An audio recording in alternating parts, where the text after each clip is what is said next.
Assalamualaikum warahmatullahi wabarakatuh. Perkenalkan, saya Masaya Nabila Hanifah dengan NIM 04084832528-044. Pada kesempatan kali ini saya akan menjelaskan terkait telaah ilmiah lens-induced glaukoma dengan dosen pengampu yaitu Dr. Prima Mayasari, spesialis mata konsultan.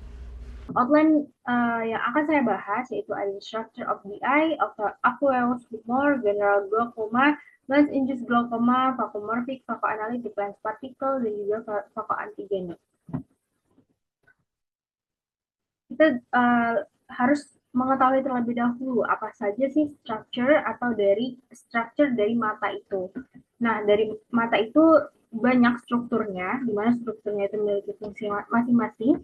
Ada segmen anterior dan juga ada segmen posterior, di mana segmen anteriornya terdiri dari badan ciliary, lalu otot-otot ciliary, lalu ada palpebra, iris, aqueous humor, kornea, pupil, dan juga lensa. Sedangkan pada bagian posteriornya itu ada makula, koroid, sklera, papil, dan juga vitreous humor. Serta ada optic nerve atau nervus opticus yang akan berperan dalam topik yang akan kita bahas kali ini. Nah, yang paling berperan sebenarnya terdapat pada segmen anterior, yaitu pada bagian aqueous humor dan juga pupil serta lensanya. Kita berkenalan terlebih dahulu nih dengan apa itu aqueous humor. Jadi aqueous humor itu merupakan cairan bening yang terdapat atau diproduksi oleh badan silier, di mana badan silier produksinya itu diproduksi oleh epitel ciliaris non pigmentasi secara kontinu dengan laju 2-3 mikroliter per menitnya atau kurang lebih 5 mililiter per harinya. Volume totalnya dari aqueous humor itu bisa kurang lebih 300 mikroliter atau pada bilik anterior itu sekitar 250 mikroliter dan juga posteriornya itu sekitar 60 mikroliter. Nah, bagaimana sih sebenarnya alur dari aqueous humor ini? Perlu diketahui juga fungsi aqueous humor ini untuk mensuplai atau memberikan protein-protein pada kornea, dikarenakan kornea itu bersifat avaskuler sehingga perlu protein-protein dari aqueous humor ini. Nah, jalur konvensional trabekularnya, jalur utama dari aqueous humor ini yaitu awalnya aqueous humor akan diproduksi oleh epitel ciliaris pada badan ciliaris. Lalu cairan-cairan aqueous humor itu akan keluar melalui pupil menuju ke bilik mata belakang terlebih dahulu. Lewat dari pupil akan ke bilik mata depan. Nah, ketika cairan aqueous humor sudah sampai di bilik depan, maka akan melewati trabecular meshwork, di mana di sini ada angle antara iris dan juga kornea. Nah, di antara sini akan ada trabecular meshwork. Ketika cairan aqueous humor itu lewat melalui trabecular meshwork, akan berlanjut ke kanalis sclem, di mana kanalis sclem ini juga akan berlanjut ke saluran kolektor dan juga akan ke pena episkleral. Nah, cairan aqueous humor ini tentunya akan berpengaruh pada tekanan intraokular, di mana normalnya itu kalau misalnya produksi aqueous humor ataupun jalannya tidak terhambat itu akan 10 hingga 21 mm air raksa. Namun jika ada peningkatan dari tekanan intraokular itu, maka akan artinya ada hambatan outflow dari aqueous humornya. Nah, ini sangat berkaitan dengan glaukoma atau topik yang akan kita bahas. Apa itu sebenarnya glaukoma? Glaukoma itu adalah neuropati optik progresif akibat sekelompok kondisi mata yang menyebabkan kerusakan saraf optik sehingga disertai hilangnya fungsi penglihatan. Pada kasus glaukoma ini sebenarnya lebih menghilangkan lapang pandangnya. Jadi lapang pandangnya menjadi lebih sempit. Apa aja jenis glaukoma itu? Jadi ada dua jenis glaukoma. Yang pertama itu ada sudut terbuka dan juga yang kedua itu ada sudut tertutup. Tertutup. Lalu apa saja sebenarnya faktor resiko dari glaukoma? Faktor resiko dari glaukoma tentunya yang pertama adalah usia tua, di mana usia tua organ-organ pada tubuh itu sudah terjadi degenerasi sehingga pada lensa mata itu tentu akan mempengaruhi risiko-risiko terkenanya glaukoma. Lalu yang kedua adalah korneanya tipis atau high myopia dan juga hiperopia. Keadaan-keadaan ini tentunya mengakibatkan atau menyebabkan perubahan pada bilik bola matanya, di mana pada bola mata depan atau bilik mata depan itu sangat mempengaruhi sudut angle dari aqueous humor tadi yang dapat menyebabkan glaukoma. Lalu ada juga komorbid seperti diabetes sehingga dapat menyebabkan neuropati optik karena diabetikumnya, lalu juga high blood pressure atau tekanan darah tinggi dan juga komorbid lainnya. Bagaimana sebenarnya patofisiologi glaukoma? Jadi patofisiologi glaukoma itu awalnya seperti yang sudah saya jelaskan tadi, produksi aqueous humor itu normal dan apabila normal dan juga tidak ada hambatan pada trabecular meshwork-nya ataupun pada sudut angle antara iris dan juga kornea, itu akan normal atau tidak terjadi glaukoma. Tapi pada kondisi glaukoma itu terjadi blokade dari sistem drainase aqueous humornya. Nah, hal ini menyebabkan terjadinya open angle dan juga ada closed angle. Nah, open angle itu di mana aliran trabecular meshwork itu sebenarnya tidak terhimpit, namun lebih ke tersumbat. Nah, ketika trabecular meshwork tersumbat, maka cairan-cairan aqueous humor itu tidak dapat keluar melalui trabecular meshwork. Nah, hal ini dapat menyebabkan adanya outer rim atrofi dan juga peningkatan TiO secara gradual. Lalu pada close angle itu, pada close angle itu terdapat penyempitan pada iris dan juga korneanya. Jadi sudutnya itu menyempit sehingga aliran ke trabecular meshwork itu terhambat dikarenakan ada himpitan ini. Nah, apa saja sebenarnya yang dapat disebabkan oleh close angle ini? Tentu pasien akan merasa nyeri, matanya merah, lalu peningkatan secara tiba-tiba TiO-nya, visusnya turun dan biasanya terdapat visual halo dan juga adanya mual muntah. Hal ini menyebabkan glaukoma close angle itu masuk ke dalam keadaan gawat darurat mata.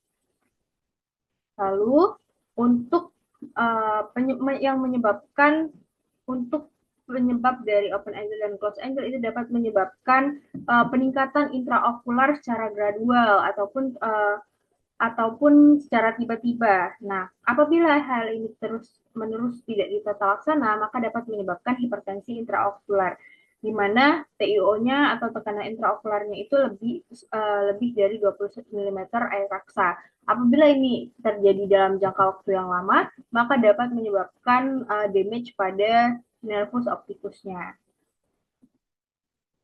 sehingga menyebabkan juga keadaan neuropati opticus. Nah, pemeriksaan pada glaukoma itu ada yang pertama slit lamp. Apa aja temuan yang dapat kita temukan pada slit lamp pasien dengan glaukoma? Yang pertama itu pastinya BMD-nya sempit atau bilik mata depannya sempit dikarenakan adanya penyumbatan tadi. Lalu yang kedua itu pada beberapa kasus khusus kita dapat menemukan Flukenberg spindle di mana adanya partikel-partikel iris terlihat, lalu ada pseudoexfoliasi dan juga kita dapat melakukan Van Herk grading dari BMD sempitnya tadi kita lakukan grading untuk menentukan apakah itu angle closer, apakah itu open angle ataupun itu close angle. Lalu yang kedua ada pemeriksaan tonometri, kita lakukan pemeriksaan peningkatan tekanan intraokular. Nah, kalau misalnya intraokularnya tinggi, maka itu dapat mengarah pada glaukoma. Selanjutnya itu pada pemeriksaan fundoskopi dan juga gonioskopi, di mana pada pemeriksaan fundoskopi dan gonioskopi itu kita dapat melakukan grading cover dan juga spread. Nah, selain itu pada pemeriksaan fundoskopi kita juga dapat menemukan peningkatan cup to disc ratio, lalu binpot cupping di mana terdapat cupping pada papilnya dan juga bisa terlihat penipisan neuroretinal rim. Lalu kita bahas ke topik utama kita, yaitu macam-macam glaukoma, diantaranya adalah lens-induced glaukoma. Apa itu lens-induced glaukoma? Lens-induced glaukoma itu adalah glaukoma sekunder karena perubahan patologis pada lensa kristalin. Jadi pada mata itu kan ada lensa. Nah, lensa itu bisa bisa keruh dan juga pada akhirnya bisa terjadi degenerasi. Sehingga hal ini dapat meningkatkan tekanan intraokular yang menyebabkan glaukoma. Nah, lens-induced glaukoma ini terdapat 4 jenis, yaitu ada fakolitik, partikel lensa atau lens partikel glaukoma, lalu ada fakoantigenik dan juga fakomorfik. Bagaimana sih epidemiologi dari lens-induced glaukoma ini? Jadi dari seluruh dunia itu secara global lens-induced glaukoma menyumbang 3 hingga 10% dari seluruh kasus glaukoma sekunder. Jadi glaukoma sekunder itu kan banyak macamnya. Nah, glaukoma lens-induced ini menyumbang 3 hingga 10%, di mana hal itu merupakan salah satu bukti bahwa banyak juga yang terkena lens-induced glaukoma ini. Pada lingkup Asia, itu terutama pada kasus-kasus negara dengan ekonomi rendah, contohnya perdesaan ini India, itu glaukoma akibat lensa mata itu diperkirakan mencapai 9 hingga 14%. Pada Asia Tenggara juga lens-induced glaukoma termasuk di Indonesia diperkirakan terjadi sekitar 4 dari 8% kasus glaukoma sekunder. Namun pada negara-negara di Eropa atau USA itu negara dengan pendapatan tinggi, kasusnya tidak terlalu tinggi, namun hanya mencakup kurang dari 1% dari seluruh kasus glaukoma. Apa saja jenis-jenis lens-induced glaukoma? Itu ada yang sudah saya sebutkan, ada fakolitik, fakomorfik, lens partikel, dan juga fakoantigenik. Kita bahas satu-satu. Pada lens-induced glaukoma fakolitik, hal ini terjadi karena adanya katarak hipermatur sehingga menyebabkan lens kristalinnya itu menjadi lisis atau pada katarak hipermatur itu kan biasanya lens kristalinnya itu sudah mencair atau lisis. Nah, hal ini dapat menyebabkan inflamasi pada bagian lensa mata. Nah, inflamasi tersebut dapat mengakibatkan kebocoran-kebocoran protein pada lensa. Nah, ketika lensa itu bocor proteinnya, maka bisa melewati celah kapsul lensa katarak hipermatur itu. Nah, ketika melewati celah itu, pasien akan ketika melewati celah-celah itu, maka akan menyumbat trabecular meshwork. Bagaimana bisa menyumbatnya? Ketika proteinnya bocor, makrofag akan datang ke protein tersebut untuk mengapoptosiskan proteinnya, dan makrofag yang sudah mengapoptosiskan itu akan menyumbat trabecular meshwork. Nah, hal ini dapat menyebabkan adanya flare atau cell flare pada BMD atau bagian atau bilik mata depannya, sehingga dapat menyebabkan open angle atau open angle glaukoma. Lalu, apa saja sebenarnya gejala dari lens-induced glaukoma tipe fakolitik? Yang pertama, itu pastinya ada hiperemia konjungtiva. Selanjutnya, itu juga pasien biasanya merasakan matanya nyeri mendadak dan juga adanya penurunan penglihatan. Nah, penurunan penglihatan ini dapat menyebabkan pasien tidak dapat melihat bayangan, hanya dapat melihat sinar. Pada hasil pemeriksaan slit lamp, itu pasien didapatkan ada cell flare atau debris seluler material putih seperti yang ada pada gambar. Bisa juga pada pemeriksaan bagian lainnya itu dapat terjadi pseudohipopion, lalu edema kornea mikrositik, dan juga pada pemeriksaan bagian bilik mata depan itu ada cell flare yang menonjol. Lalu, apa saja tata laksana yang dapat diberikan pada pasien dengan lens-induced glaukoma tipe fakolitik? Jadi, tata laksana yang dapat dilakukan atau diberikan itu kita dapat memberikan topical steroid. Contohnya adalah topikal steroid itu prednisolon, methylprednisolon asetat. Lalu pada supresan aqueous humor contohnya itu topikal beta blocker yaitu timolol ataupun alpha 2 agonis, brimonidin dan juga sebagainya. Lalu kita bisa juga berikan CAI sistemik contohnya acetazolamid. Lalu kita dapat juga berikan topikal siklopedik yaitu uh, topikal siklopedik yaitu siklopentolate. Pentolate. Nah, kita juga dapat berikan agen hiperosmotik untuk mengurangi cairan pada aqueous humornya yaitu seperti mannitol. Dan apabila diperlukan pada katarak hipermatur untuk mencegah terjadinya rekurensi, maka kita dapat ekstraksi kataraknya.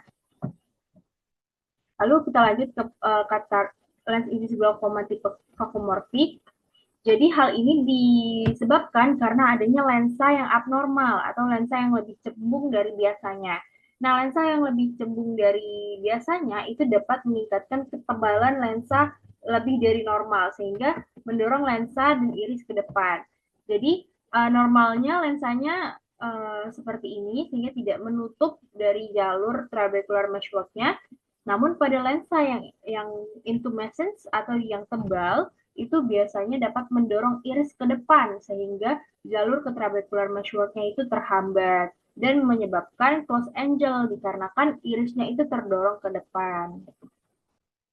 Apa saja gejala atau manifestasi klinis yang dapat kita temukan dari lens induced glaukoma tipe vakuumorfik ini? Yang pertama, pasien itu akan merasakan pusing pada kepalanya, lalu nyeri yang sangat kuat, mual muntah dan juga diaforesis. Di mana diaforesis ini pasien akan berkeringat secara berlebihan. Nah, selain itu juga pasien akan melihat persepsi halo dikarenakan hal ini cukup khas pada pasien dengan glaukoma sudut tertutup. Pada hasil pemeriksaan slit lamp-nya juga didapatkan bahwa adanya edema kornea mikrositik. Lalu mid-dilated pupil. Jadi pupilnya itu ketika terkena cahaya dia akan tidak akan miopis. Lalu kita juga dapat melihat sel flare yang menonjol dan juga injeksi konjungtiva. Pada sel dan flare yang menonjol itu pada kasus-kasus tertentu apabila dia disertai dengan katarak hipermatur juga. Berikut juga ada gambaran hasil USG-nya di mana menunjukkan bahwa ini ada sudut tertutup. Nah, apa saja tata laksana yang dapat kita berikan, yaitu seperti yang tadi kita dapat menurunkan TUO-nya dengan supresan aqueous humor dan juga cairan hiperosmotik, contohnya timolol dan juga mannitol, atau kita lakukan iridotomi laser dan juga ekstraksi katarak. Namun hal ini merupakan kompetensi dari dokter spesialis mata. Selanjutnya kita lanjut ke lens partikel tipe lens partikel, yaitu hal ini dapat terjadi karena adanya kapsul lensa yang ruptur. Hampir mirip dengan vakolitik, namun ini adanya kapsul lensa yang ruptur sehingga fragmen-fragmen lensa itu akan terlepas di BMD dan menyebabkan penyumbatan pada trabecular meshwork. Jadi ketika ruptur, dia akan melewati bilik mata depan dan juga akan menyumbat pada kanal sclem ataupun pada trabecular meshwork-nya. Tidak jauh berbeda dari vakolitik. Gejalanya merupakan hiperemia konjungtiva, mata nyeri mendadak dan juga penurunan penglihatan. Nah, diagnosisnya itu dengan membedakan dari lens partikel dan juga vakolitik, kita lihat apakah ada riwayat operasi intraokular ataupun trauma. Karena kan lens partikel ini penyebabnya diinduksi oleh adanya trauma sebelumnya ataupun adanya operasi intraokular. Lalu dapat terlihat juga material lensa yang jelas di segmen anteriornya. Dapat terlihat dari hasilnya, dari foto di samping, terlihat adanya material lensa yang material-material lensa yang jelas pada bagian segmen anterior dan juga adanya injeksi-injeksi konjungtiva dan juga ini mungkin lebih ke mix injeksi. Lalu kadang juga ada sinekia dan juga pupil membran. Selanjutnya tata laksananya itu apa? Tata laksana yang dapat diberikan itu yang pertama mungkin sama seperti sebelumnya itu sitotegi, kortikosteroid dan juga aqueous humor supresan. Lalu kita juga kendalikan TIO-nya. Kita juga dapat mengangkat korteks lensa yaitu dengan ekstraksi dan kita bisa irigasi partikel-partikel lensanya. Apabila ada sinekia atau perlekatan, kita dapat lakukan vitrectomy. Kita lanjut ke vakoantigenik, di mana vakoantigenik ini terjadi karena adanya sensitisasi. Jadi pada pasien itu biasanya diinduksi pada pasien dengan anafilaksis ataupun pada pasien dengan autoimun, di mana pada fase pertama itu pasien akan mengalami sensitisasi. Nah, ketika terjadi sensitisasi, maka protein-protein itu akan terpapar pada APC. Nah, makrofag itu akan mengapoptosis protein-protein yang terjadi dan terjadilah inflamasi. Ketika terjadi inflamasi, maka terjadi juga infiltrasi limfosit dan juga sel plasma. Ketika terjadi infiltrasi sel plasma, akan terbentuk granuloma. Ketika granulomanya terbentuk, maka akan ada sumbatan dan dapat terlihat juga adanya matten fat atau precipitate keratotik.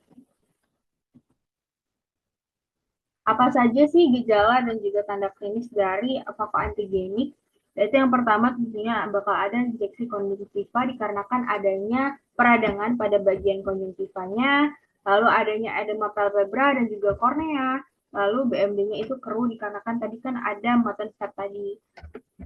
Manifestasi klinisnya juga kadang ada sinekia dan pupil membran, anterior vitritis, dan juga matten fat keratotik precipitats, di mana dapat terlihat di sini ada keratotik precipitatsnya dan diagnosis definitif dari vakoantigenik ini apabila kita terlihat leukosit PMN pada sampel aqueous humor ataupun vitreous. Tata laksana yang dapat diberikan pada pasien dengan glaukoma vakoantigenik ini tentunya kita harus tata laksana terlebih dahulu dari antiinflamasinya, yaitu dengan pemberian steroid dan juga kita maintain bagaimana tekanan intraokularnya dengan supresan aqueous humor dan kita lakukan intervensi bedah jika memang jaringan-jaringan lensa tersebut masih bersisa di dalam matanya.